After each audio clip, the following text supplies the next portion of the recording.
Good evening, everyone, and welcome to the Bangalore International Centre. The BIC is an inclusive and neutral platform for informed conversation, exchange of ideas, arts, and culture. This evening's session is Small Town to Big City, a transition told through story. I'm sure you all noticed that I'm holding up as my backing for the little note about the BIC, the first print run, first edition of Dadapeer Jyman's book, Neela Kurunji. For those of you in the future who are going to watch this on YouTube, hello. And for those of you in the audience here today, welcome.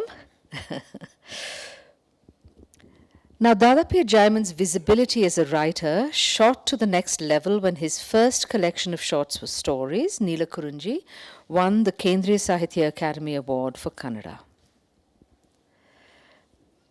Welcome, join us.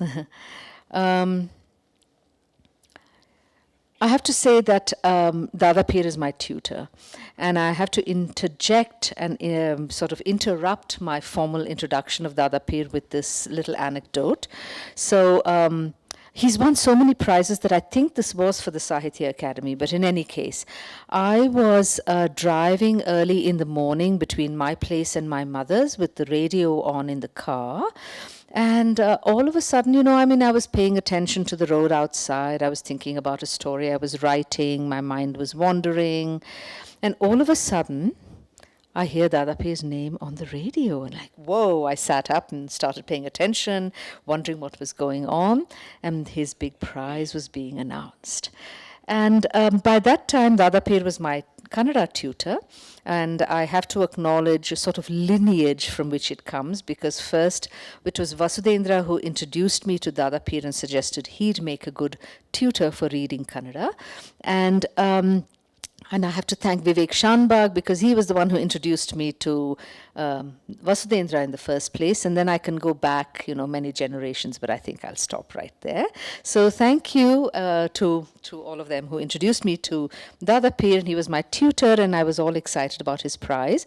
And then at 5 o'clock at our tutor time, suddenly there's a knock on the door. And in walks Dadapeer just as usual. And I'm like, what are you doing here? You should be out there celebrating. And he said, no, ma'am. Despite my requests, he still calls me ma'am. And he says, no, ma'am, I just won a prize. And it's like the Kendra Sahitya Akademi Award for Kannada. So that was hyper exciting. Anyway, the Sahitya Akademi Award was followed closely by the prestigious Masti Venkatesh Iyengar Book Prize, and soon thereafter by the Rajyotsava Award from Gulbarga University. So, this is like a stellar collection of stories, won all these fantastic prizes. And I think individual stories in the book have also won incredible number of prizes. So, it's long and impressive. Anyway, from when I first proposed having this session with Dadapeer here at the BIC, sometime, I think it was in October of last year, maybe, soon after he had won the Kuvempu Bhasha Bharati Award for his translation from English to Kannada of Iqbal Unisa Begum's Parda and Polygamy, which is, hang on a second, I'm going to show it to the camera. Here it is.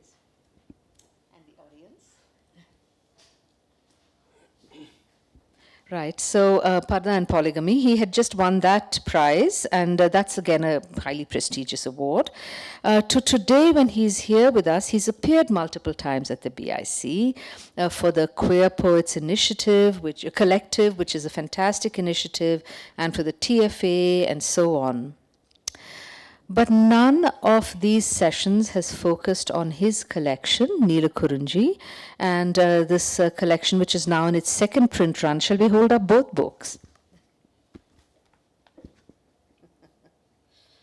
And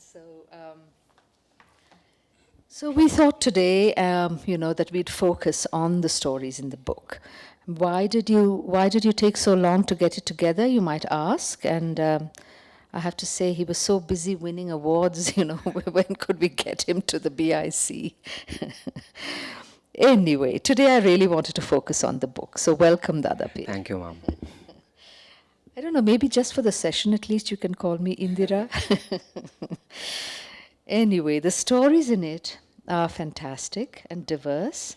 And the stories he tells really span a whole range of settings and issues and questions that he examines. But also somehow collectively I felt that one of the trajectories of the collection as a whole could be transition from the small town to the big city. And so in a way we're going to frame the conversation around this idea, but it'll evolve where it goes. So Dadapeer. Many of you may know that he comes from a very particular and specific community with a very particular and specific societal place, a place in religion, caste, class, and the liminal space of language and religion and community. And I think one of the stories that really reveals this in an extraordinarily beautiful way is Theru, the temple chariot, a story that we already have in translation, more or less, a story that paints the rich picture of where he comes from. And it's a story that evolves around two real incidents and is sort of triggered by them and then takes off in a fictional way. And so maybe shall we sort of start the conversation by talking about these two episodes? Yeah. So I'm from a place called Kotturu, which comes in North Karnataka. So we belong to a community or caste in Islam called Pinjar community. So it's a very... it's like they consider as a low caste in Muslim, how we consider, Dalits are low caste people. So it's like that. So, and then we used to stay in Kotturu. It's like the place called Chaluvader Oni. So Chaluwadi is also a low caste living place in Kotturu.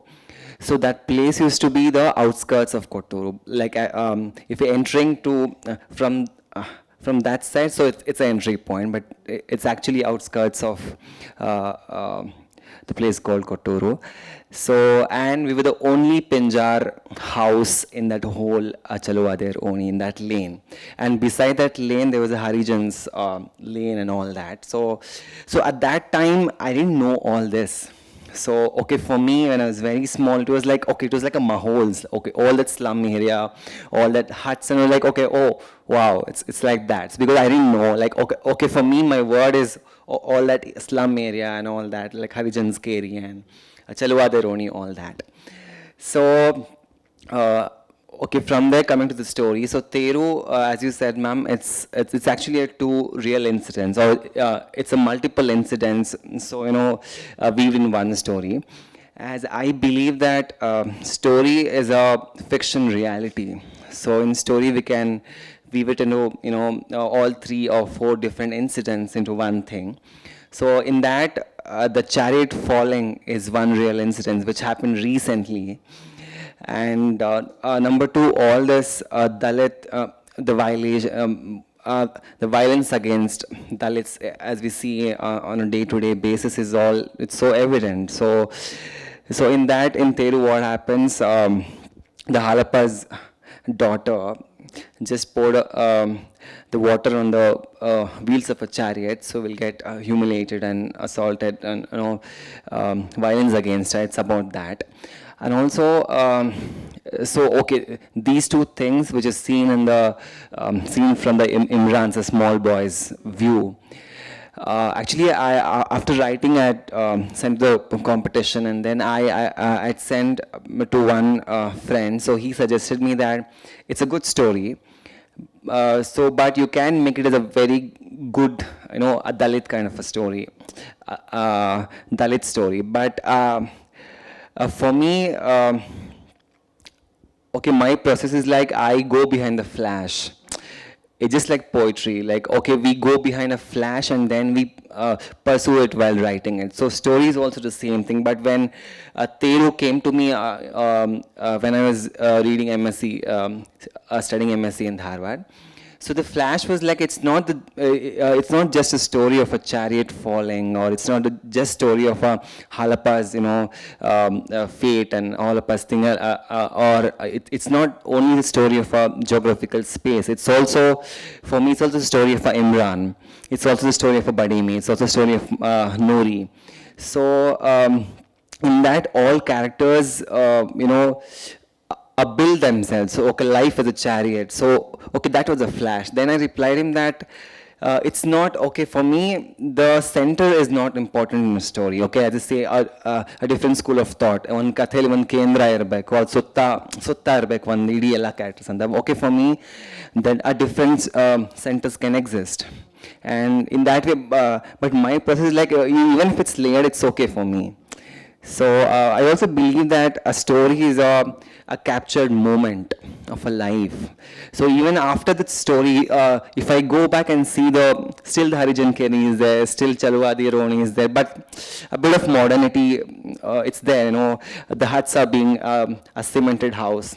But nothing is changed. Change is there, but it's very little in that way. So story is fiction, reality. Story is a moment captured in a thing. So in that way, Theru came to me. No, it's really a fabulous story because, you had suggested, in fact, that we speak about different aspects of the short story, really about a narrative, about structure, about language, etc., plot, and so on, and how they impact a short story. And I think that for me, this is a real example of a story where you can it's kind of iconoclastic in the sense that exactly what you said, all the rules of short story writing, which is you should have a single plot line, that you should be very focused, that it should be about a single emotional episode. It's not like that at all. And yet it is a short story. It's not like it's a novel. It really captures the multiplicity of events that are happening in parallel. It's sort of motivated by the movement, the emotional movement in this little boy's head, in his engagement with his mother, with the community, and then, of course, this sort of dramatic episode, which, you can see, Dadapeer sent me clips from the news of this fantastic chariot that just fell over, the Kotturishwara temple chariot that just fell over. So the drama of that is evident, but it's also really about life in that community, Yeah, I'm also, I want to add one more thing. So I said that story is a fiction reality. So it so happened to me that,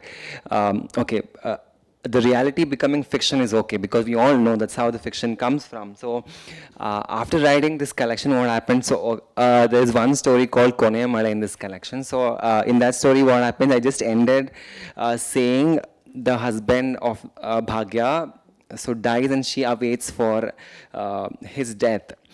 So later I came to know after writing the story, after 3 years or something, so exactly the same thing happened. So he died, and then there was accusation for Bhagya that, okay, actually Bhagya murdered him. So I was really shocked.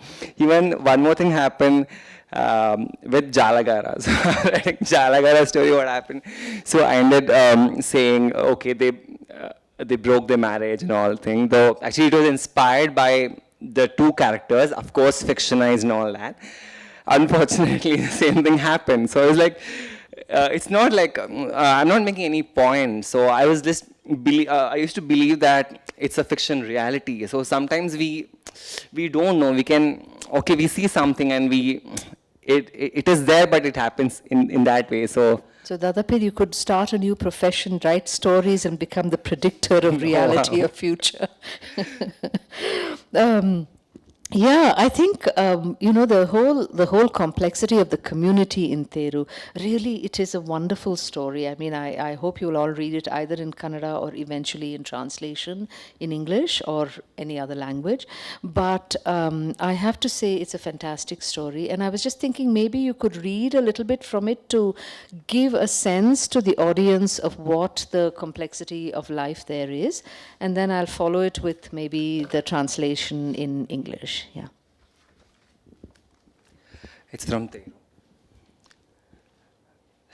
ಪಕ್ಕದೋಣಿಲಿರೋ ನಮ್ಮ ಜಾತಿ ಸಾಬ್ರೆಲ್ಲ ನಮ್ಮನ್ನ ಪಿಂಜಿ ಪಿಂಜಿ ಅಂತ ಆಡ್ಕೊಂಡು ನಗ್ತಾರೆ. ನೀನು ಇದೊಂದನ್ನು ಮಾಡಿದರೆ ಜಾತಿ ಬಿಟ್ಟು ಹೊರಗಾಗ್ತಾರಷ್ಟೆ ಎಂದು ಅಂಗಳ ಸಾರಿಸುತ್ತಲೇ ಅಂದಳು ಅಮ್ಮಿ.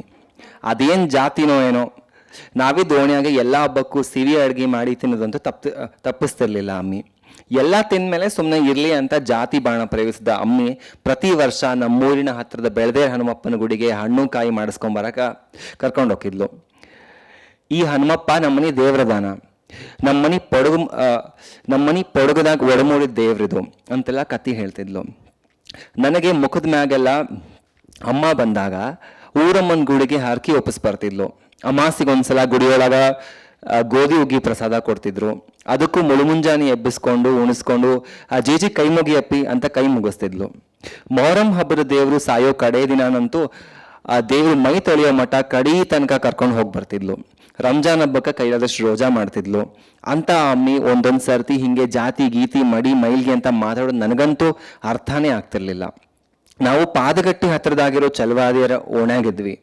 ಆ ಓಣ್ಯಾಗಿದ್ದು ಒಂದೇ ಒಂದು ಪಿಂಜಾರ ಮನಿ ಅಂದ್ರೆ ನಮ್ದೊಂದ. ನಾವಿದ್ದ ಮನಿ ಜಾಗ ನಮ್ಮ ಶಾಲಿ ಹತ್ರದಾಗಿದ್ದು ಒಬ್ರು ದೊಡ್ಡ ಮನಿ ಸೌಕಾರದಾಗಿತ್ತು. ಅವರು ವರ್ಷಕ್ಕಿಷ್ಟು ಅಂತ ನೆಲಬಾಡಿಗೆ ಇಸ್ಕಂತಿದ್ರು. ನಮ್ಮ ಮನಿ ಪಕ್ಕದ ಉಳಿದವ್ರ ಮನಿಗೂ ಹಾಗೆ ನೆಲಬಾಡಿಗೆ ಇತ್ತು. ಮನಿಯೊಳಗೆ ನಾನು, ಅಮ್ಮಿ ಮತ್ತೆ ಅಂದರೆ ಅಜ್ಜ ಅಷ್ಟೇ ಇದ್ದದ್ದು. ಮೊದಲು ಕಟ್ಗಿ ಹೊಡೆಯೋ ಮಿಲ್ನಾಗೆ ರಾತ್ರಿ ಪಾಳೆಯದ ಕೆಲ್ಸಕ್ಕೆ ಹೋಗಿದ್ದ ಇತ್ತಿತ್ಲಾಗೆ ಆರಾಮಿಲ್ದಂಗಾಗಿ ಹಾಸಿಗೆ ಇಳಿದಿದ್ದ. ನಾ ಗಟ್ಟಿರೋ ತನಕ ಬ್ಯಾರೆರ ಮನೆ ಮುಸ್ರಿ ಕೆಲ್ಸಕ್ಕೆ ಕಳ್ಸಂಗಿ ಬಿಡ್ತಂಗಿ ಅಂತಿದ್ದ ಈಗ ಅಸಹಾಯಕನಾಗಿ ಮಲಗಿದ್ದ. ಅಮ್ಮಿ ಬ್ಯಾರೆ ಹಾದಿ ಇಲ್ದ ನಮ್ಮೋಣಿ ಆಚೆ ಮನೆ ಶೆಟ್ರು ಮುಸ್ರಿ ಕೆಲ್ಸಕ್ಕೆ ಹೋಗಿದ್ಲು.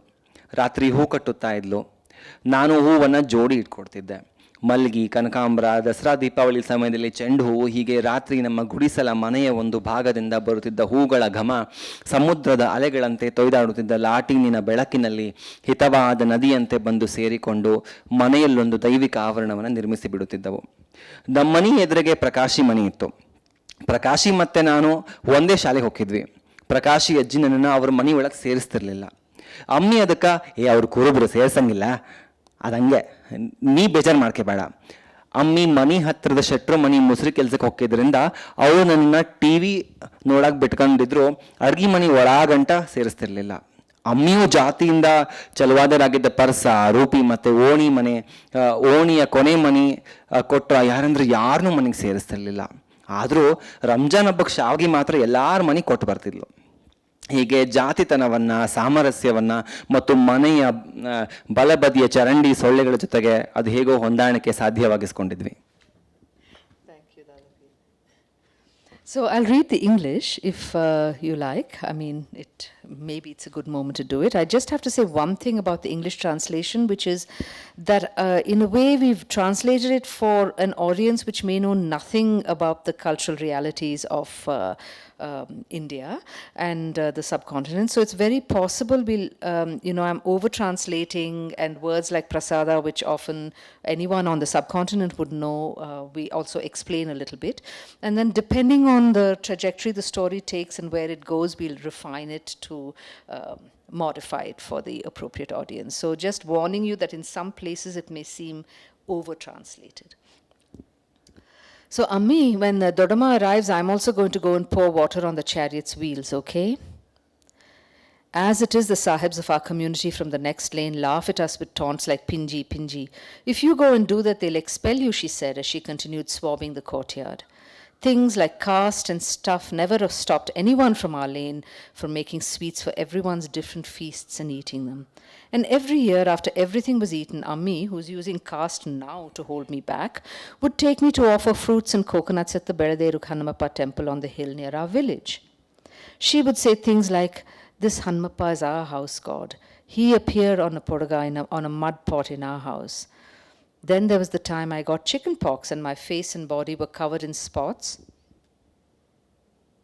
And she made a vow at the shrine of the local pox goddess. Once, on a moonless night when they were distributing wheat porridge, wheat ugi, as the prasada, the God-blessed food at the shrine, she had woken me up in the early morning for that too. While swallowing the prasada, she said, "Join your hands for the god, dear," as she placed her palms together. At Moharram, on the last day when the blessed being dies, we would stay all the way till the end when his body is washed. During Ramzan, she would fast as much as she possibly could. I just couldn't understand that an ammi like that could sometimes speak in this manner about caste, community, taboo, ritual, cleanliness. We lived in the Chelwadi caste lane near the Banni tree. Ours was the only Pinjara home in that lane. It was built on land owned by a big landlord who lived near our school. He collected an annual rent for use of the land from us, as he did from the neighboring houses. Ammi, my grandfather Nana, and myself were the only ones who lived in our house. Nana used to work as a night watchman in the timber mill, but he now lies flat on this mattress. This same Nana, who used to say to Ammi, "While I have the strength, I won't send you to work in someone else's house, little one," is now helpless. Ammi has no choice but to work at the Shetty house outside our lane. At night, she strings flower garlands. I sort the flowers into pairs and give them to her. Jasmine, Kanakambara, seasonal marigold at Dasara Deepavali time. At night, in the soft glow of the swaying lantern, these heavenly fragrances flow into our hut like a gentle river and swell to fill it like waves of the ocean. Prakashi's house was opposite ours. He and I went to the same school. Prakashi's grandma would not let me into their home. "Don't feel bad," Ammi says. "They're from the shepherd caste, that's why." Since Ammi goes to work in the Shetty house nearby, they let me in to watch TV but won't allow me into the kitchen. Ammi too, caught in the tangles of caste, won't allow Parusa, Rupi or Kotra from the last house in the lane into our house because they are Chalwadis. But for Ramzan Eid, she distributes sweet vermicelli to everyone's home. This is how we adjust to caste, in much the same way we adjust to the swarms of mosquitoes in the drain at the right of the house. So Dadapeer, I was thinking about it and I thought maybe the next story we could talk about, because here we have been in the village, we have seen the little boy's view of the world, and the next story we could talk about is the first story in the collection, Neelakurunji, which is Pete Samudrada Dari. And it's a fantastic story really, because it's about a young man entering the city. And the wonder, the excitement, the thrill, also the anxiety that the city imposes on one. And so if you could tell us a little bit about it, but also why you chose to make it the first story in the collection. I'm very curious. Okay, so I came to Bangalore to work. So first I used to stay in Malleshwaram, so it's North Bangalore. Then I shifted to Sultanpally and Atinagar. It's North and it's South Bangalore, right? So then I started working in a very center of the Bangalore called Majestic, Cottonpate, Akipate Street. So I was working as a teacher in that school. So all three places were very different. So Malleshwaram is different in its own way, and Sultanpally and all, Atinagar and all these palyas were very different with working class people. And then Cottonpate, it's like a very commercial area. So the Pete Samudradari came to me as with the flash that, what word we are creating to the children. So, and also what we are teaching and what the reality is. It's so different, and also there is no control over the teaching, and basically the flash was that. So we are creating a very, very, very patho word to the kids. So what haunting, like how much of haunting it must be for the kids. So because even the lane, so once what happened, the road was closed from the entry point of a Cottonpate to the police station. So I had to walk. So till then I was going in the bus. So it was a very crowded place. So then as I was moving, barefoot, walking, so I started noticing everything. So in that way, the story starts, and then so missing of a boy and all that, and like in that way, the story continues. So that's a flash, ma'am. Like it also says about the city and how kids are very much threatened with all the society which we have created. So it's a response to that, I can say. Yes, I have to say, it's an interesting story because again, like many of the other page stories, it has these multiple stories happening within it, and it's also about it's a story about searching for a story as well, which is kind of an interesting aspect of it. But one thing which really comes through, and I think came through in what you said, is there's the main character, who's a teacher, has this, when these some sort of terrible things happen to some of the students in the school, he has this kind of compassion for them, exactly as you described, which is that what is this world all about that they have to comprehend and understand. But I think the other thing I really liked about your story is there's a lot of energy in it. It is a story about a young man also transitioning into the city. So there's this energy, and I'm going to sneak in a small bit of the translation that I did for it, if you don't mind, Sure. because I think it's really nice. It really gives a sense of the text. So. This is probably about the time that you walked through the Cottonpate Main Street, right? So right at the beginning of the market street, one's eyes fall on an old lady who sells jasmine, kanakamra, and roses that she has in her basket. Sorry, I'm going to interrupt myself to say, at heart you can tell that Dadapeer is a romantic, because there'll always be some lovely description of the flower or nature, or it's very sensory, you can smell it and feel the color and all of that just through your little tossing it into the mess of Cottonpate. So anyway, here she is, the old lady, and that she's selling these flowers in her basket. A little further on, a restaurant's middle-aged employee can be heard every day calling out in a mix of English and Hindi.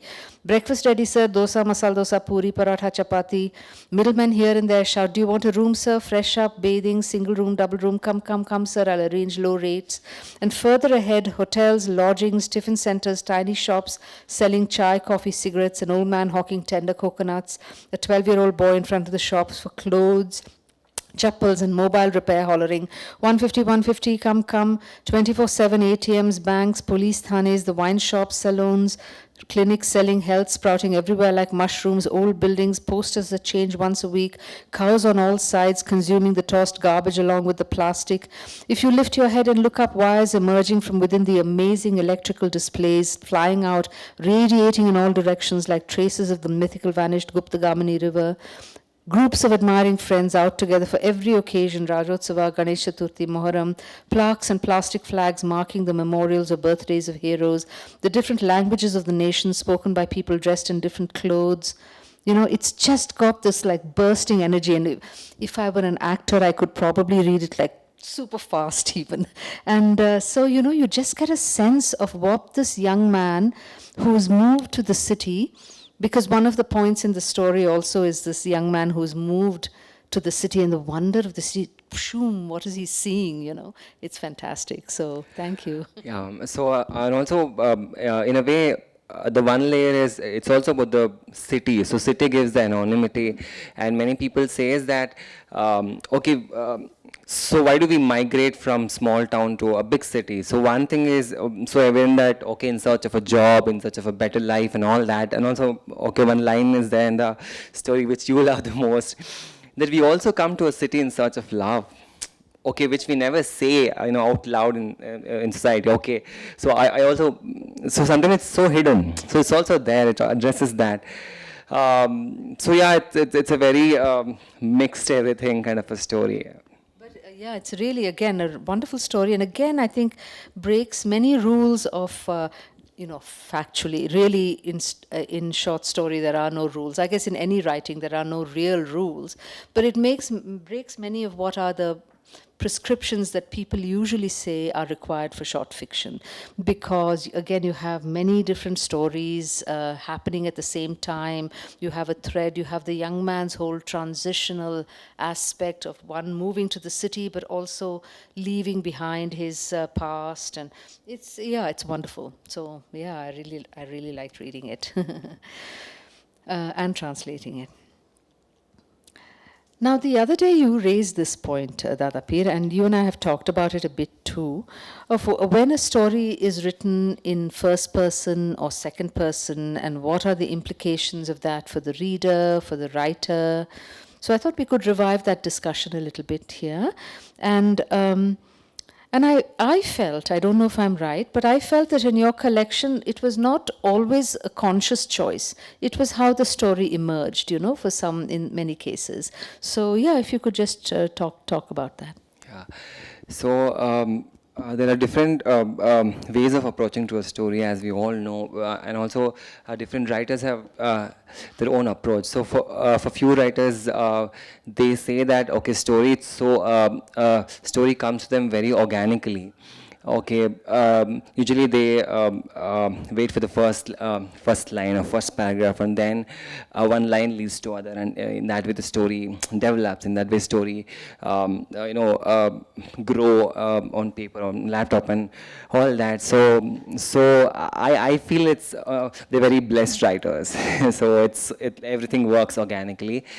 But for few writers, for example, Vasudendra Sai, like even. We heard him saying, so for him, he only said that, I'm not speculating. So for those kind of writers, everything has to happen, everything has to check. Okay, from language, from the characters, from the technique, from the structure, everything has to happen in their mind. Then once it's ready, okay, now I'm producing it on a paper. It's that. Okay, for me it's always a crisscross. I swing. Sometimes I just go behind the flash and then I pursue it very organically. Sometimes okay, nothing comes to me. There is sometimes for me technique leads the story. So for example, Jalagara happened to me. I just wrote it, then I realized, okay, Jalagara is a story about network marketing stuff which happens in cities, everywhere. If you just go to any coffee shop, you just see here and there, okay, one guy will be explaining network marketing scheme and Ponzi scheme, and that way many people have lost money. When I have lost money, there is no hide and seek thing. But interestingly, I wrote the story in the business article form. It's like a business.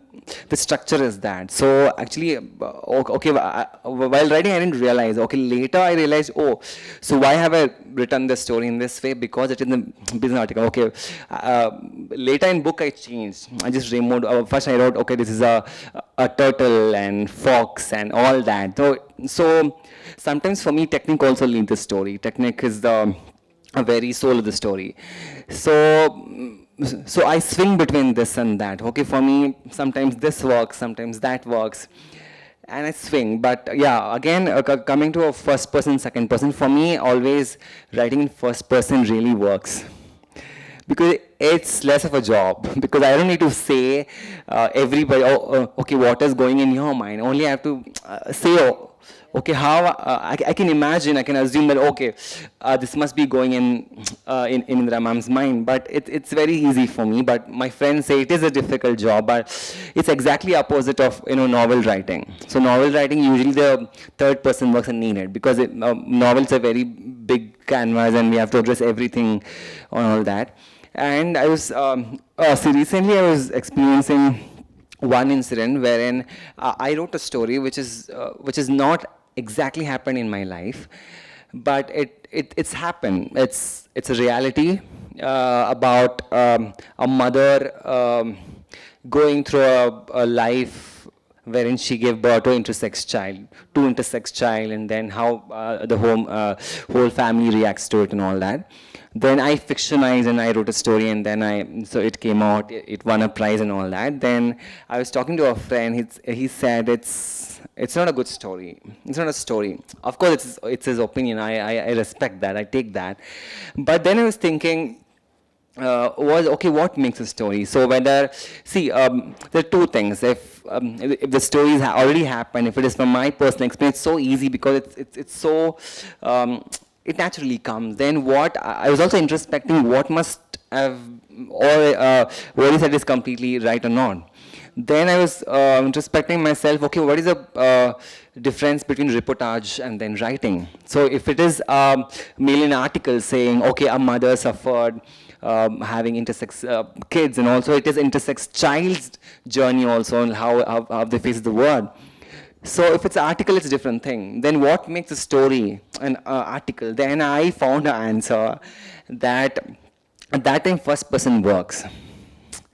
Then actually, I wrote the story in first person as Bhagirathi, as a mother. Then I could, relate. I could connect at least to some percentage.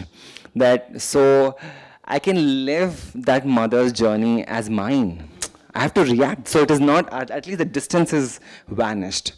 So in that way, so is the answer I found. So then I don't know. I feel it's I don't know, this organic thing is very too much. So it's like, for me, experimenting is important because prayoga mukhya. Because how many times we should just write a linear organic? It's like, we're just bluffing. Even though we say organic. So at least we check language is character not, and at least we show to some people it's not organic. So it's always a mix. It's always a negotiation between them. So we should stop saying, oh, I'm a writer, it comes to me. It's like, it's not that completely true. It's a lot of work. It's a lot of work. Yes. Yes, because, yes, for maybe that first flash or the idea, that's true, ma'am. Yeah. It's already there. Even the process, maybe while telling to people we say it, it's always a mixture of those two. Yeah. And really, if you don't work hard at a story to sort of take it to a good level or to its best level in a way, the reader can make out also. Exactly. When it's sloppy, there, Yeah. You said, you talked about the novel and third person and so on. Not that this is in, or is it in third person? But no, it's not. But Avarna is a really interesting story. It's a really challenging, moving, beautiful story about, I guess, a family and two brothers, and I won't reveal anything, but it's full of the tragedy of the story. It's there at the core of the story. But in a way, because of the, you always have multiple layers, multiple strands in your stories, as we've discussed. But this particular one felt to me sort of novelistic, as if you could almost develop it into a novel because it has, so many different characters whose impact is coming into the story, And so, so I just wondered, are you, first of all, one question, do you agree with my assessment? And second of all, and you're free to say no, of course. And second of all, do you think of yourself as writing a novel at some point? I want to explore novel as a form. Maybe I'm allowing the content to grow organically in my mind. So I don't know, but I want to write novel for sure. But coming to Avarna, for me, it's ended there. It's ended there. So I didn't make an extra effort to just enlarge or something. But the real flash behind the Avarna story was spaces during COVID times. So that time, the COVID first wave, second wave, was in a high thing. And for me, the haunting thing was what is now for all the, the marginalized communities. Then where do they find the space in that COVID really high time? Okay, for example, sex workers, for example, transgenders and all that. So it's again experimental story, but I've seen those lives before. so it was very easy for me to write and thing and all that. So people pursue it, they made it very linear and saying, oh, it's a story about transgender finding space and all that. It's not that, I agree, because it's a reader's thing, but it's about the spaces in that, okay, for me as a writer, it's a story of Prasad also, it's a story of the Lalita also, it's a story because Prasad says that so Prasad is a Brother. Prasad is a brother of a transgender, later Person his who's brother Anu, transitioning, yeah. Anant transition and becomes Anu.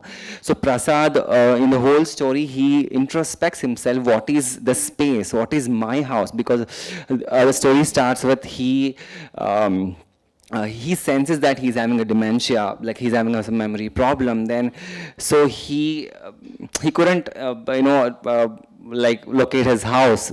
So it starts with that, and then the whole story he introspects. What is my space? What is my house? What is the house from? Okay, my son. What is the space? Okay, then in this COVID time, how like where is Anu? Like how to find her? Like, where is Anand? How to find him and all. And also it says that, and then what is it to make a shelter for him? Like, and also, is it necessary to make, like it goes there. And also in that one layer is finding spaces for transgender, like how she makes negotiation with the brother who didn't talk for so many years and all that. So the name Avarna is because it's a space, like how to make space, what is space and all that. And also in last, the story ends with Anu coming back and asking for the shelter. It's okay because we are a family and all that. So, did I answer your question? I don't know. Yes, no, I think it's very moving because, I think the relationship between brothers is something, really special to explore, because in a sense it's they're brothers, they are close, but then yet they're so different. And so Prasad is trying to sort of figure out also who is this person and where, and then, as you say, in the context of the space, how do we create a space for her? Would you like to read from it? Yeah.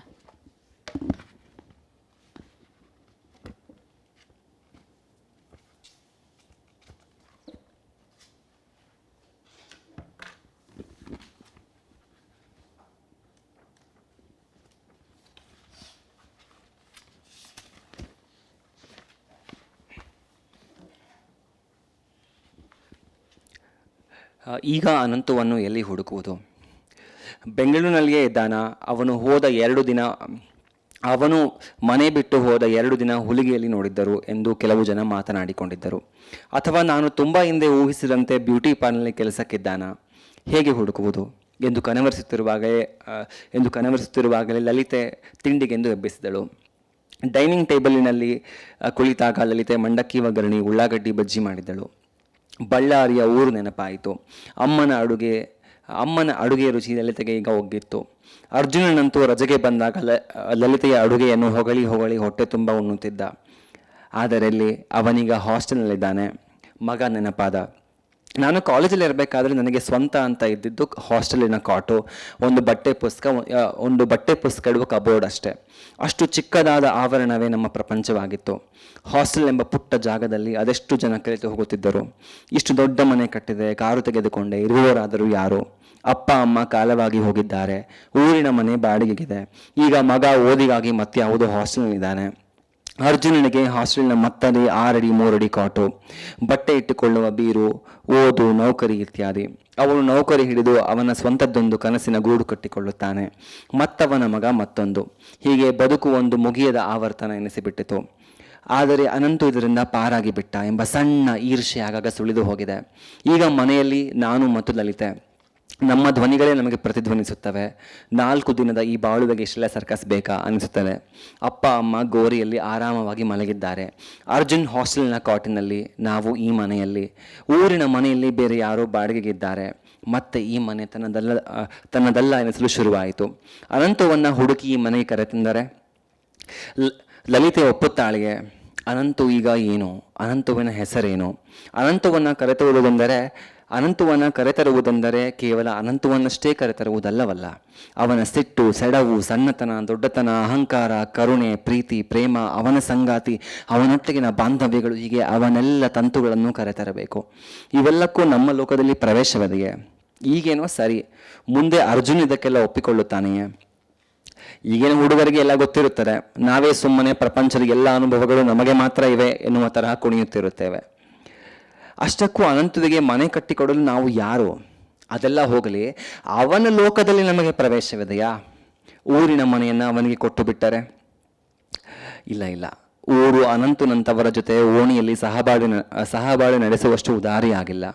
ಅನಂತವಿಗೆ ಪೇಟೆಯೇ ಸರಿ. ಈ ಮನೆ ಬಿಟ್ಟುಕೊಟ್ಟು ನಾವೇ ಊರಲ್ಲಿ ಹೋಗಿ ಇದ್ದು ಬಿಟ್ಟರೆ? ರಾತ್ರಿ ಮನೆಯ ಮುಂದೆ 2 ಆರಾಮ ಕುರ್ಚಿ, ಬೆಳಗ್ಗೆ ಹಿತ್ತಲ ಹುಲ್ಲಿನ ಹಾಸಿನ ಮೇಲಿರುವ ಕಡಪ ಕಲ್ಲಿನ ಮೇಲೆ ಸೀತಾಫಲ, ದಾಸವಾಳ ಗಿಡ, ತುಳಸಿ ಗಿಡಗಳ ಮೇಲೆ ನಡುವೆ ಕೂತು ಚಹಾ ಇರುವುದು. ಅಪ್ಪ ಅಮ್ಮ ಬದುಕಿ ಬಾಳಿದ ಮನೆಯಲ್ಲಿ, ಓಣಿಯಲ್ಲಿ ಆರಾಮಾಗಿ ಇದ್ದು ಬಿಡುವುದು ಅದೆಷ್ಟು ಚಂದ. ಪೇಟೆಗಳನ್ನು ನಾವೆಷ್ಟೇ ಬಗೆದುಕೊಂಡರೂ ಪೇಟೆಗೆ ಅನಂತು ಮತ್ತು ಅವರಂತಹ ಜೀವಗಳನ್ನು ತನ್ನ ತೊಡೆಯಲ್ಲಿ ಮಲಗಿಸಿಕೊಂಡು ಜೋಗುಳ ಹಾಡುತ್ತದೆ. ಹಳ್ಳಿಗಳು ಹೇಗೋ ಏನೋ, ಅವನಿಗೆ ಈ ಮನೆ ಇರಲಿ, ನನಗೆ ಊರಿನ ಮನೆ. ನನ್ನ ಮಗ ದೂರದ ಹಾಸ್ಟೆಲ್ನಲ್ಲಿದ್ದಾನೆ. ಅಪ್ಪ ಅಮ್ಮ ಅವರ ಮನೆಯಲ್ಲಿ ಆರಾಮವಾಗಿ ತಣ್ಣಗೆ ನಿದ್ದೆ ಹೋಗಿದ್ದಾರೆ ಎನಿಸ್ತು. ನಾವೆಲ್ಲರೂ ಈ ಕಷ್ಟ ಕಾಲದಲ್ಲಿ ಮತ್ತೆ ಸೇರುತ್ತೀವಾ? ಅಥವಾ ಕೊನೆಗೆ ಎಲ್ಲರೂ ಸೇರುವ ಮಣ್ಣಿನ ಮನೆಯಲ್ಲಿಯೇ ನಾವು ಬಹುಶಃ ಸೇರಬಹುದು? ಅಷ್ಟಕ್ಕೂ ಅನಂತೂ ಸಿಗುತ್ತಾನೆಯೇ? ಸಿಗದೆ ಹೋದರೆ? ಇಂತಹ ತರಹೇವಾರಿ ಪ್ರಶ್ನೆಗಳು ತಲೆಯಲ್ಲಿ ಹೊಕ್ಕು ತಲೆ ಸೆಳೆಯುವಂತಾಯಿತು. ಲಲಿತೆ ಕಾಫಿ ತರಲು ಹೇಳಿ ಸೋಫಾದ ಮೇಲೆ ಹೋಗಿ ಕೂರುವುದಕ್ಕೂ ನಾರಾಯಣನ ಫೋನ್ ಬರುವುದಕ್ಕೂ ಸರಿ ಹೋಯಿತು. So thank you, Dadapeer. Very briefly, I won't read out the translation, but very briefly, it's just really an examination of the relationship between the space that you're living in, who you are, what do you do with these spaces you built for your family, and then where does Anantu find a space in that? Should he go to the village? No, he can't be in the village because his relationship there won't be with the other people in the village. So it's that exploration of space. And then if we make a space for Anantu in the house, what will my son feel? He's in the hostel. It's really, yes, you're right, it really is about finding a space that fits someone. No? Yes, thank you. Well, speaking of fitting, actually, I think one of the things that I felt in some of your stories, or many of your stories, is that your character departs from the action. He departs from the intensity of the setting and the action by moving into another space, another physical space, another head space, or acknowledging a space where there's a better place for them. So this happens in Pete Samudradari. It happens, I think, in Token Number, in Neelakurinji too, although there I feel he's drawn back into a happier memory of the space. And so this idea of a better land or another land is an interesting one. It's as if the protagonist has this faith or belief or hope that there's another world waiting for them, So do you agree with my understanding, my reading? Yeah, so it's true, and always ending is a problem, like for many writers. So how to end a story, because it's like as I say, life is abstract, and it's like by writing story, we just want to find some structure to the lives. Actually, we pick up some part of life and then we read, and then again we close it, and again we move on. Right, so but I didn't realize that most of a story in this collection ends with some movement.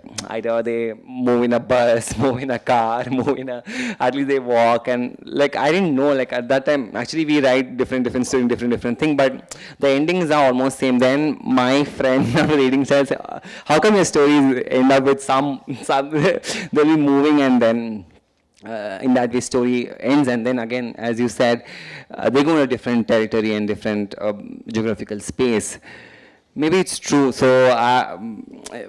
maybe it's a hint that life is all moving. It's like, okay, chalo ho gaya, okay, this is captured. You just also move, kind of a thing.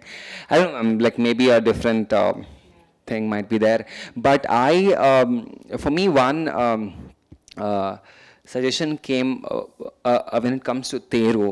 Like usually in that way, somebody suggests me that okay, if the Bademi after at the end she goes in a the matador, and then again she comes back, then she gives some cash to her sister, and then again she goes. Then they're saying no, at least it's not just ending infinitely. So should leave the story to be it as, and you should make it very infinite, to lead to the infinite thing. Then but I felt it's not the way. There is no this norm to the story. We can always break that. Okay, for me, my image was, so my Badeni used to come to a place, and then okay, we used to exactly what happened in the story. And then she used to, at the end, she used to give this cash in a wrapped in a very plastic thing, and then in that plastic thing, I could see the Gandhi photo. He's all smiling. Even my mother was like, actually, we were living in a hut, and so we're poor. So my mother used to wait for the money so that she could run the house for a week. So it's that. Again, for me, the Bademi character coming back and giving giving some cash to my mother. In the story, it's Nori, and then again going back, and then the Nori holding the Imu's hand, and then she walks so confident, and then on the same lane where the chariot make a way. So for me, it's a very great image, because and also it's a hint that like how women, working class women dream the life. Always they think, how do I pay the next loan? How do I lead my family? Like I know the struggle of a thing. Okay, she was, and also in the Theru story, in the evening, the chariot had fallen. On that day, the Nori takes Bademi to, very theftily to give a green bangle as a present. So while coming back, they meet this the Sakaru, like who gave this the hut on a rent. Then the Sakaru's wife asked for the rent. Then these two were in a shock. They don't speak a word while from a bangle store to the house, because where is the money? It's all that for me. So only I was saying how so one layer addressing the Dalit narrative. Okay, for me it's also important to say about Bademi, about Nori. It's also andre ಅವರು Bademi ಒಂದ್ ಕಡೆ ಹೇಳ್ತಾರೆ. So they say that if my husband keeps that baby as a keep, I don't mind. But I have a problem when she asks share in the love my husband shows to me. ನನಗೆ ನನ್ನ ಗಂಡ ಅವಳು ಇಟ್ಕೊಂಡ್ರೆ ನಂಗೆ ಸಮಸ್ಯೆನೇ ಇಲ್ಲ. ನಾನೇ ಹಾಳ ಹೋಗಿ ಏನು ಬಿಟ್ಬಿಡ್ತೀನಿ. ಆದರೆ ನನಗೆ ಅವನು ಪ್ರೀತಿ ಗೀತಿ ಅಂತ ಹಾಕ್ಬಿಟ್ರೆ ನಂಗೆ ಪ್ರಾಬ್ಲಮ್ ಇದೆ. ಎಲ್ಲಿ ನನ್ನ ಬದುಕಿನ ತೇರು ಎಲ್ಲಿ ಬಿದ್ದುಬಿಡುತ್ತೆ ಅಂತ ಹೆದರ್ಕೊಂಡು ಅವಳು ಎರಡನೇ ದಿನನೇ ಹೋಗ್ಬಿಡ್ತಾಳೆ. ಸೊ ಇಟ್ಸ್ ಆಲ್ಸೋ ಅವ್ಳು ಬದುಕಿನ ತೇರನ್ನು ಅವ್ರು ಕಟ್ಕೋತಾ ಇರ್ತಾರೆ. So it's also and also for me, ಈಗ ಅಂದರೆ somebody from a Punja community or any Muslim ಫ್ಯಾಮಿಲಿಯಿಂದ ಯಾವುದೇ ಊರಲ್ಲಿರೋ ಒಂದು ಫ್ಯಾಮಿಲಿ ಕೂಡ ಒಂದು ಹಿಂದೂ ಹಬ್ಬಕ್ಕೆ ಒಂದು ಊರಿನ ತೇರಿಗೆ ಬೆಳಗ್ಗೆ ಎದ್ದು ಸಗಣಿ ಸಾರಿಸೋದು ಕೂಡ it's also saying something to the harmony, right? It's like ನಮ್ಮಮ್ಮ ನನಗೆ ಪ್ರತಿ ವರ್ಷ ಅಂದರೆ ತೇರು ಬಂದವಾಗ ಹೋಳಿಗೆ ಮಾಡ್ತಿದ್ವಿ ನಾವು. ನಾಗರ ಪಂಚಮಿಗೆ ಉಂಡೆ ಕಟ್ಕೊಡ್ತೀವಿ. ಅಂದರೆ we might not worship, but in Punja community we are flexible with religion and we do that. It's different thing. But still ಇವಾಗ ಮೇನ್ ಮುಸ್ಲಿಂ ಹೌಸ್ಗಳು ಊರುಗಳಲ್ಲಿ ಹೋಗ್ಬಿಟ್ರೆ ಅವರು ಅಂದರೆ ಕದ್ದು ಮುಚ್ಚಿ ಮಾಡ್ತಾರೆ. ಬಟ್ ಹೇಳ್ಬೇಕಾದ್ರೆ ನನ್ನ ಮಗ ಕೇಳ್ತಿದ್ದ ಅದಕ್ಕೆ ನಾನು ಮಾಡಿದೆ ಅಂತ ಹೇಳ್ತಾರೆ. It's also it's not that. ಅಂದರೆ even the limitations people are very ಸಹಿಷ್ಣುಗಳು, ಅಂದರೆ ವೆರಿ ಹಾರ್ಮೋನಿಯಸ್ ಆಗಿದ್ದಾರೆ. So in that way many things came and Theru happened. It really is an extraordinary story and reveals all these things, Thank you. We'll open up to questions maybe, and then maybe you could close with a reading at the end. So does anybody have any questions? James? Oh, and there's one more at the back. ಇದು just ಅಬ್ಸರ್ವೇಷನ್ನು. ತಾವು ಓದಿದ್ದು ಆವರಣ 2-3 page ಓದಿದ್ರಿ, ಅದರೊಳಗಡೆ ಒಂದು para ಮತ್ತೆ repeat ಆಗುತ್ತೆ. ನಾವಿದ್ದಿದ್ದು ಮನೆ, ಹೋಗಿದ್ದು, ಯಾರು ಕೊಡೋಣ, ತಿರ್ಗಾ ಅದೇ ಇನ್ನೊಂದ್ಸಲಿ ಅದು ಅಂದರೆ ಅವ್ರ ಮೈಂಡಲ್ಲಿ ಮತ್ತೆ ಮತ್ತೆ ಆಗ್ತಾ ಇರೋದನ್ನು ತೋರಿಸೋದಕ್ಕೆ ಆ ಥರ ಬರೆದಿರೋದಾ ಹೇಗೆ? ಅಂದರೆ ಅದೇ ಡಿಮೆನ್ಷಿಯಾ ಅವ್ರಿಗೆ ಸ್ವಲ್ಪ ಮರ್ತೋಗುತ್ತೆ ಅಂತ ಹೇಳಿದ್ರಲ್ಲ, ಅದು ತೋರಿಸೋದಕ್ಕ ಹೇಗೆ ಅದು ಬರ್ದಿರೋದು? ಮೇ ಬಿ ಅಂದರೆ ಮೇ ಬಿ ಇರ್ಬೋದು. ಒಂದೊಂದ್ಸರಿ ನಮ್ಗೆ ಗೊತ್ತಿಲ್ಲಾರ್ದಂಗೆ ಒಂದು ಸ್ಟ್ರಕ್ಚರ್ ಬಂದಿರುತ್ತೆ. ಇವಾಗ ಸಪೋಸ್ ಒಬ್ರು ಯಾರೋ ಒಬ್ಬ ಡ್ರಗ್ ಅಡಿಕ್ಟ್ ಬಗ್ಗೆ ಬರೀಬೇಕಂದ್ರೆ ಇಟ್ಸ್ ಆಲ್ಸೋ ಸೆಂಟೆನ್ಸ್ಗಳಲ್ಲಿ ಬಿಟ್ ಥರದ್ದು ಅಂದರೆ ಬಂದಿರುತ್ತೆ. ನಮ್ಗೆ ಒಂದೊಂದ್ಸರಿ ಗೊತ್ತಾಗಿರಲ್ಲ ಹೆಂಗೆ ಅಂತ. But this whole story is about the spaces. ಅವನು ಪ್ರತಿ ಸರಿ ಅವನ ಮನೆ ಬಗ್ಗೆ ಯೋಚನೆ ಮಾಡ್ತಿದ್ದಾನೆ. ಅಂದರೆ ಅಲ್ಲಿ ಒಂದು ನೀವು ಸ್ಪೇಸ್ ಬಗ್ಗೆ ಹೇಳಿದ್ರಿ, ಒಂದ್ಸರಿ ಮೊದಲನೇ ಪ್ಯಾರಾಗ್ರಾಫಲ್ಲಿ ಅವನು ಅವನ ಮಗನ ಹಾಸ್ಟೆಲ್ ಬಗ್ಗೆ ಹೇಳ್ತಾನೆ.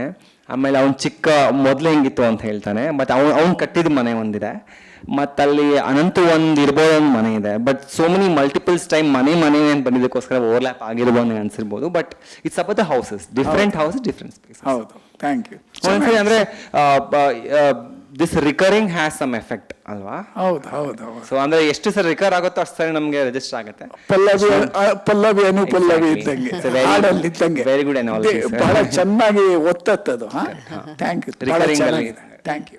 So, just for those who don't, who are listening, who may not speak Kannada, the question was really about some repeated phrases in the reading from Avarna, and our audience member asked whether that was intentional, whether it was in order to show, sort of to emphasize the point, or whether it was to emphasize the point of dementia, whether it was intentional. And Dadapeer's point was that sometimes you don't really know how it comes out in the writing, because your character is, I'm really making it very brief, your character is, you're in this moment when you're writing about this particular thing. If you're writing about a particular character with a particular characteristic, you tend to just use that way of writing. So here it may not have been intentional, but in a way it is a description of the way the character is thinking. Yeah, I also want to add one more thing. I don't know if it's superstition or it's just a belief. So they say that it's always happens in the intersection of the thing. Andre one of the roads that are no ma andre ಆ ಕಥೆಗಾರನಿಗೆ ಒಂದು ಕಥೆ ಬರೀಬೇಕು ಹೆಂಗೆ ಅನ್ಸುತ್ತೋ, so ಕಥೆ ಕೂಡ ಹುಡುಕೊಳ್ಳುತ್ತೆ. ಅಂದರೆ the both intersect. It's not like everything is my choice. It's not like my creation, ನನಗೆಲ್ಲ ಗೊತ್ತು ಟಿಕ್ ಟಿಕ್ ಟಿಕ್ ಟಿಕ್ ಆಗೋನು ಅಂತ ಅಲ್ಲ. It is also not so organic. It is also both the efforts. ಒಂದೊಂದ್ಸರಿ ನಮ್ಗೆ ಅನ್ಸುತ್ತಲ್ವಾ, ಇವಾಗ ನನಗೆ ನಮಗೊಂದ್ಸರಿ ಫ್ಲ್ಯಾಶ್ ಬರುತ್ತೆ, I want write about this, I have to write about this content. But we start, but it not move. But flash is there.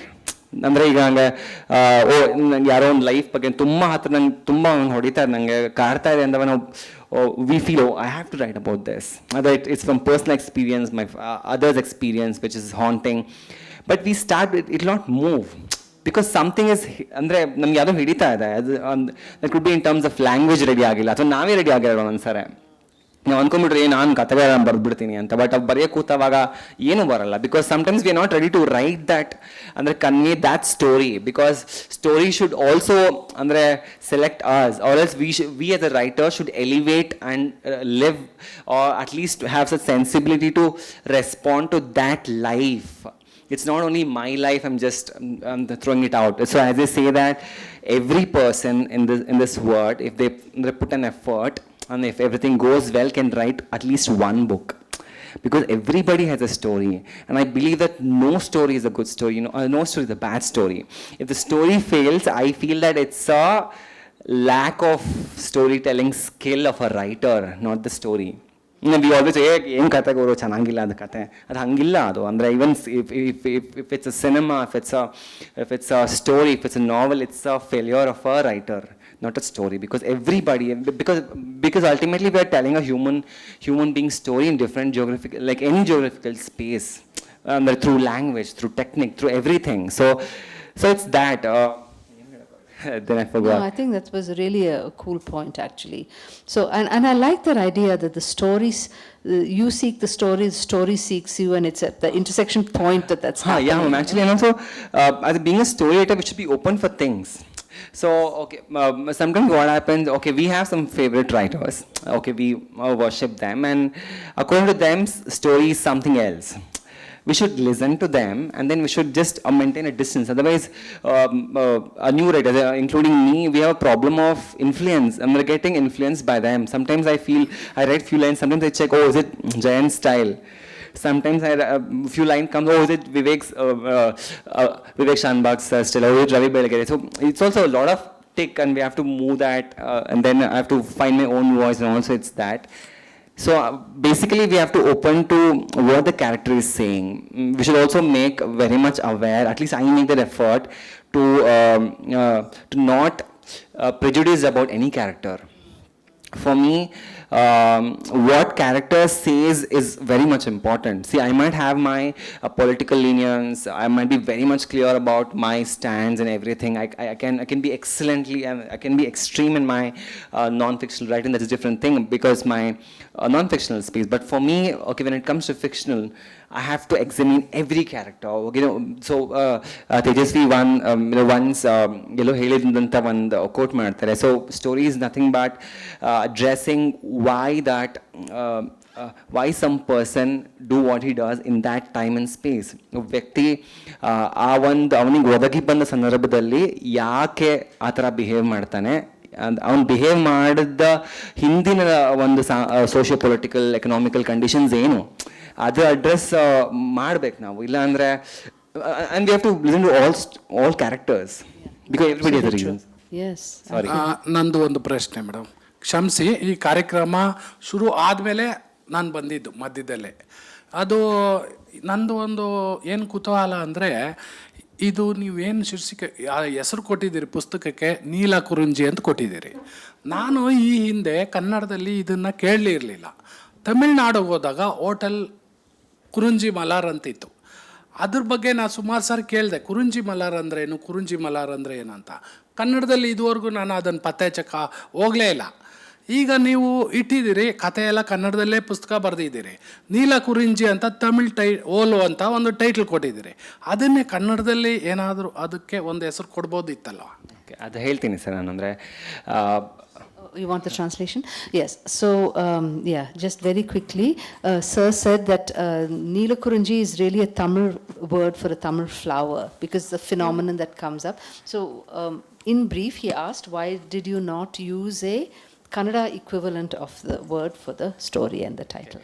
So ಸ್ಪೆಸಿಫಿಕಾಗಿ ಹೇಳಬೇಕು ಅಂದರೆ, ವಿ ಯೂಸ್ ಟು, ನಾವು ಚಿಕ್ಕವರಿರಬೇಕಾದ್ರೆ ಪ್ರತಿ ವರ್ಷ ನಮ್ಮ ಮನೇಲಿ ಚಿಕ್ಕಮಗಳೂರಿಗೆ ಹೋಗ್ತಾ ಇದ್ವಿ. ಅಂದರೆ ಬಾಬಾ ಬುಡನ್ಗಿರಿ ಅಂತ ಒಂದು ಸ್ಪೇಸ್ ಇದೆಯಲ್ಲ, ಅಲ್ಲಿಗೆ ನಮ್ಮ ಇಡೀ family, if we see how the middle class Muslim family works, right? So we go in a family, in a matadors and Omnis and all that, like as a full family with all, ಮೇಲೆ ಒಂದು ಕಟ್ಬಿಟ್ಟು ಎಲ್ಲ luggage, ಊಟ ಎಲ್ಲ ಮಾಡ್ಕೊಳ್ಳೋಕೆ ಎಲ್ಲ ತೊಗೊಂಡು ಒಂದು ಫುಲ್ ಫ್ಯಾಮಿಲಿ ಹೋಗಿ ಬರೋದಿತ್ತು. ಸೊ ಚಿಕ್ಕಮಗಳೂರಲ್ಲಿ ಏನಾಗುತ್ತೆ ಅಂದರೆ, ಪ್ರತಿ 12 ವರ್ಷಕ್ಕೊಂದ್ಸರಿ ಈ ಹೂವು ಅರಳುತ್ತೆ. ಅದಕ್ಕೆ ಬೇರೆ ಬೇರೆ ಹೆಸರಿದೆ. ಅಂದರೆ ನನಗೆ ಒಬ್ಬರು, ನಾನು ಅದನ್ನು ಫಸ್ಟು ನನ್ನ ಡ್ರಾಫ್ಟ್ ಬುಕ್ ಬಂದಿರಲಿಲ್ಲ, ನಾನು ಎಲ್ಲೋ ಒಂದು ಹಸ್ತಪ್ರತಿ ಕಳಿಸ್ತಾ ಇದ್ದೀನಿ, ಬುಕ್ ಪ್ರಿಂಟ್ ಆಗಿರಲಿಲ್ಲ.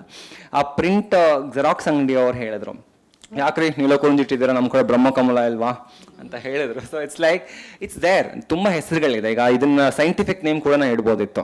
ಸೈಂಟಿಫಿಕಲ್ ಒಂದಿರುತ್ತಲ್ಲ, ಈಗ ಹೆಂಗೆ ಮಾವಿನ ಹಣ್ಣಿಗೆ ಏನೋ ಅಂತಾರೆ ಮ್ಯಾಜಿಫೆರಾ ಇಂಡಿಕಾ, ಅಂದರೆ ಬೇರೆ ಬೇರೆ ಹೆಸರುಗಳಿದೆ. ಬಟ್ ನಾನು ಈ ಸ್ಟೋರಿ ಬರೆಯುವಾಗ, ಇದು ನನ್ನ ನೀಲ ಕುರುಂಜಿ ಸ್ಟೋರಿ ನಾನು ಬರೆದ ಮೊದಲ ಕಥೆ. ಸೊ ನನಗೆ ಅವಾಗ ಇನ್ನೂ ಯಾವ ಸ್ಟೋರಿಗಳು ಬಂದು ಜಸ್ಟ್ ಏನೋ ಒಂದು ಅಗೇನ್ ಫ್ಲ್ಯಾಶಿಂದ ಬಿದ್ದು ಬರೆದೆ. ಅವಾಗ ಕುರುಂಜಿ ಹೆಸರು ನನಗೆ ಆಗ ತುಂಬ ಫೆಮಿಲಿಯರ್ ಆಗಿತ್ತು.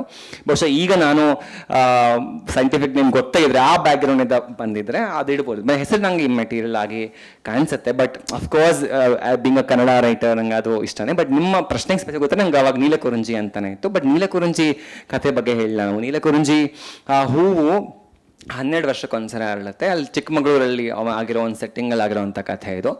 ಸೊ ನೀಲಕುರುಂಜಿ ಜಸ್ಟ್ ಒಂದು ಫ್ಲ್ಯಾಶಲ್ಲಿ ಬರುತ್ತೆ. ಅಂದರೆ ಆ ನೀಲಕುರುಂಜಿ ಅವಳು ಕಡೆಗೆ, ಅದು ಲಾಸ್ಟ್ ಪ್ಯಾಸೇಜ್ ಓದ್ತೀನಿ ನಾನು ಲಾಸ್ಟಿಗೆ. ಹೆಂಗಂದರೆ, ಇಟ್ಸ್ ಫಾರ್ ದ ಹೋಪ್. ಆ ಇಡೀ ಬರುವಂಥ 3 ಪಾತ್ರಗಳು ಒಂದು ಹೋಪಿಂದ ಎಂಡ್ ಆಗುತ್ತೆ. ನೀನು ನೆಕ್ಸ್ಟ್ ಸಾರಿ ಬರೋ ಅಷ್ಟೊತ್ತಿಗೆ ಎಲ್ಲ ನೀಲಕುರಿಂಜಿ ಅರಳಿಬಿಟ್ಟಿರುತ್ತೆ.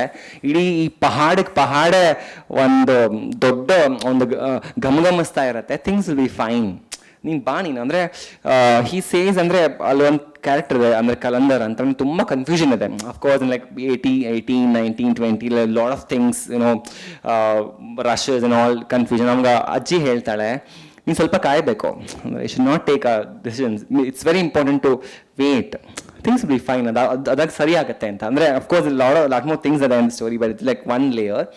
ಸೊ ಇಟ್ಸ್ ಒನ್ ಇಮೇಜ್ ಆಗಿ ಒಂದು ಮೆಟಫರ್ ಫಾರ್ ಹೋಪ್ ಆಗಿ ನಾನು ನೀಲಕುರಿಂಜಿನ ಬೆಳೆಸಿದ್ದೀನಿ. ಅಗೇನ್ ಫ್ಲವರ್ ಬಗ್ಗೆ ಕೇಳಿದ್ನ ಹೇಳ್ತೀನಿ. So Neelakurinji as a flower it raises the human idea of ಅಂದರೆ ಬ್ಲೂಮಿಂಗ್. ಅಂದರೆ ಒಂದಿಷ್ಟು ನೀಲಕುರಿಂಜಿ ಹೂವಲ್ಲಿ ತುಂಬ ಪ್ರಭೇದಗಳಿದೆಯಂತೆ. ಒಂದು 12 ವರ್ಷಕ್ಕೊಂದ್ಸಲ ಅರಳುತ್ತೆ. ಒಂದು ಕಡೆ ಬೇರೆ ಭಾಗದಲ್ಲಿ ನೀವು ಕೇರಳ ಎಲ್ಲ ತಮಿಳ್ನಾಡು ಕಡೆ ಹೇಳಿದ್ರೆ ಅಲ್ಲಿ 8 ವರ್ಷಕ್ಕೆ ಅರಳುತ್ತೆ. ನೆಕ್ಸ್ಟ್ ಸಾರೆ ಒಂದು ಸಾರೆ 6 ವರ್ಷಕ್ಕೆ ಅರಳುತ್ತೆ. ಇದೊಂಥರ ಮಳೆ ಥರ ಆಗ್ಬಿಟ್ಟಿದೆ. ಅಂದರೆ ನಾವು ಒಂದು ಹ್ಯೂಮನ್ ಒಂದು ಸ್ಟ್ರಕ್ಚರ್ ಮಾಡಿರ್ತೀವಲ್ಲ, ಪ್ರೋಗ್ರಾಮಿಂಗ್, ಇದು ಹಿಂಗೆ ಫಂಕ್ಷನ್ ಆಗಬೇಕು, this is self is civilisation, this is not, that is not ಅಂತ. That flower like how nature responds to it, it's also very interesting. ಆಮೇಲೆ ಹೇಳಬೇಕು ಅಂತ in the story what happens, the grandmother loses his son who was in quest of ಮಾಣಿಕ್ದಾರ.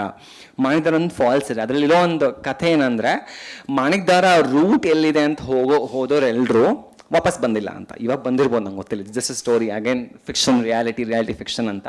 ಅಂದರೆ it's like how nature responds. We only care about our intentions, our ಅಂದರೆ ಹುಡುಕಾಟಗಳು, ನನ್ನ ಸರಿ ಅಂತ ಹೋಗುವಾಗ then the grandmother replies that it's also with the ಅವ್ನು ಕಲಂದರ್ ಕೇಳ್ತಾನೆ, ನೀನು ಅಪ್ಪ ಮಾಡಿದ ಸರಿ ನಂಗಿದ್ರೆ ಹುಡ್ಕೊಂಡು ಹೋಗ್ಬೋದಾ ಅಂತ.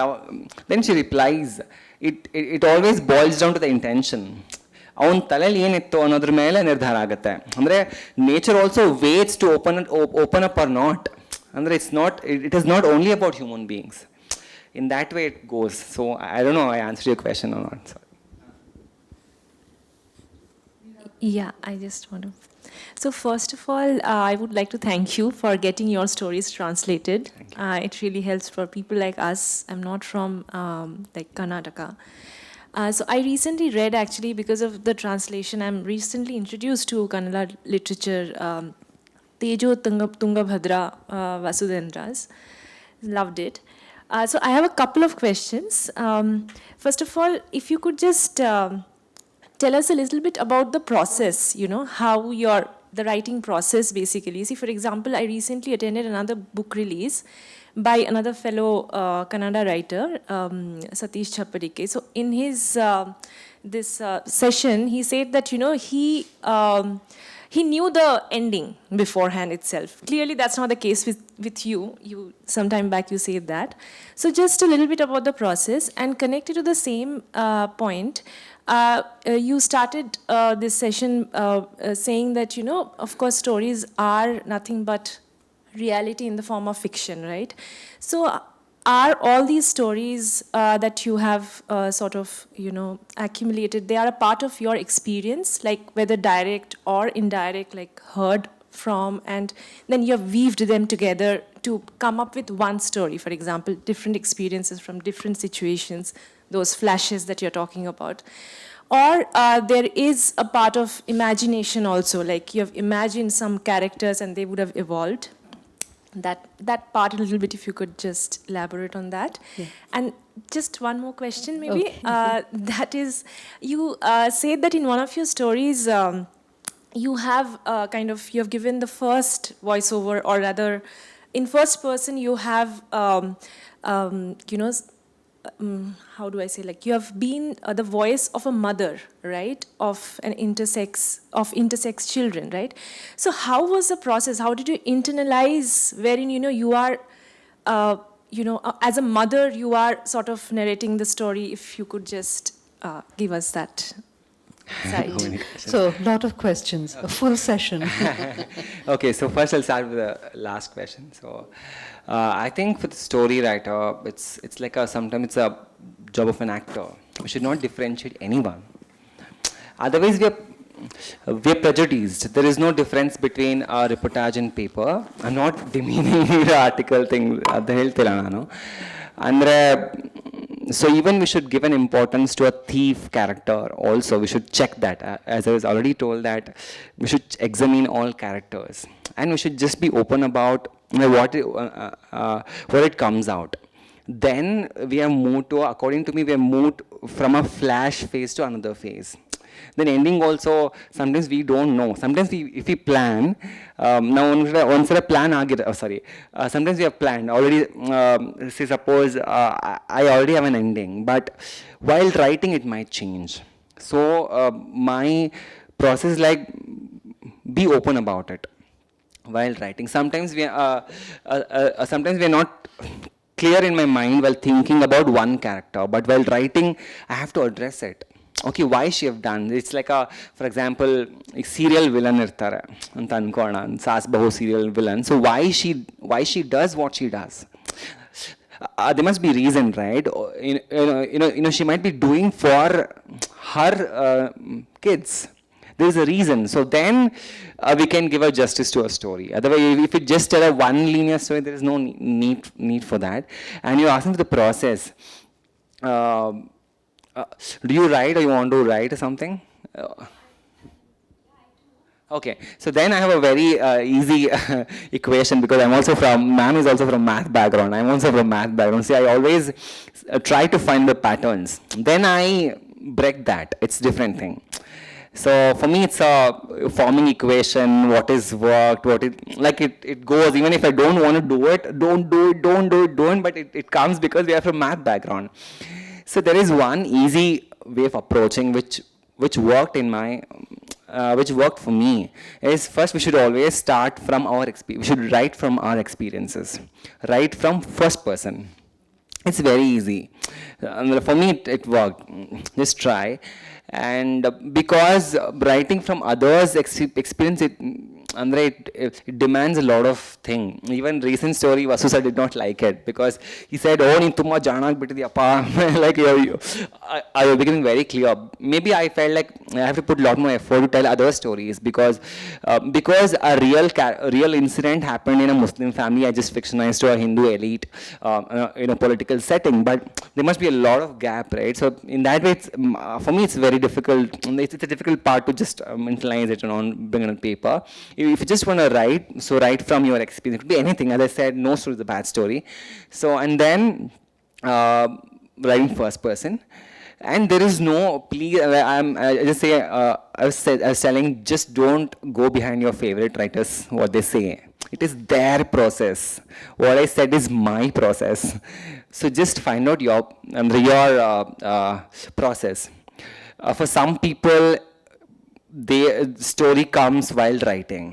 For some people, like, first they plan everything, their engineering mindset. Everything happens here, then they'll write. It's okay. For some people, first ending comes. Ending derives, then everything comes. A famous example is Ramayana, Valmiki, right? They say famous thing like, what made Valmiki write whole Ramayana is like the two birds, the yearning for each other, two birds, which sparked him to write things. So just find your process, find your voice. Otherwise, I'm saying this because I have a friend who is very much confused about these things. Oh, they say this, what can I do? Is it the only way? It's not that. We should always find our own way of approach to a story, because story is not a stagnant water. Like any art form is ever expanding. We should be experimenting. Sometimes we utterly fail. It's okay, right? If we stop experimenting, if we don't keep our senses and the sense, and if we restrict, oh, only this is the story, then it is not. It's not work, and it will not work. At least we cannot go beyond some point. That's what I feel. I might be wrong. Maybe in after 10 years, somebody might come and audience see you and what you've written is shit. It's okay. Like, at least for me, experimenting and listening to our different spaces is very much important, because stories can happen everywhere. Right? It's not only a rural stories or stories, oh modern stories. There's in Kannada like, oh modern stories ಅಂದ್ರೆ ಏನಿರುತ್ತೆ modern stories ಇಲ್ಲಿ ಏನೂ ಆಗಲ್ಲ. So these things should go. Just find your voice. You had a question? Of course. Yeah. Thank you. It's a really interesting talk. I really enjoyed it a lot. Dadapeer, this is a biographical question. So you just referred to your background in math and science. I know a little bit about it. And I just recently read a book by William Burroughs called Queer, which is his first novel. And it wasn't published until 30 years after he wrote it. And in the afterword, in the edition when it was published, he said that there was an incident, he accidentally murdered his wife, that caused him to write that, and that's when he knew he was a writer. So it was in his 20s sometime. This incident took place, and after that he knew, he determined, I have to be a writer. What made you want to decide to be a writer? Yeah, so I can say two things. Like, one is sometimes usually we write because we feel like something is not conveying, we are unable to convey through words. If I can convey to my friend, or if I can convey what I want to convey over a phone or over just talk like this, then I don't need to tell a story. I have a deep feeling of something is there, I have to address it, then I go for writing. I think it's a very practiced way of, a better version of journal writing. I make an attempt to write everyday journal. Okay, I woke up this time, that this, it's a story, the better version of that, like with a different technique and all.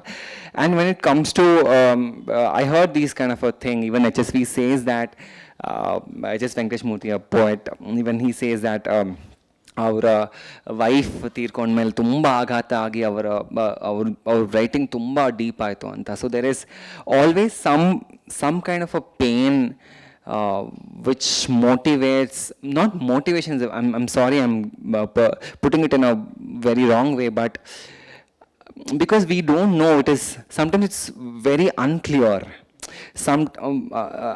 We write, okay, let me put it in this way. So sometimes few things are very unclear. To make it clear, we write. First, I feel we write for ourselves. Writing for readers, getting appreciation for readers and getting prize is just a secondary thing. I write because something is unclear. Number one, I write sometimes because I have to tell this story. The world wants to know, because it's very haunting to me. It's new thing and all that, and sometimes there are few notes, as I was telling, why this person might have taken this decision, what made this person to act in that way, because it's not addressed in articles and regular TV news thing, which is so black and white. Somebody is a thief, is a thief. Nobody addresses what made him do that.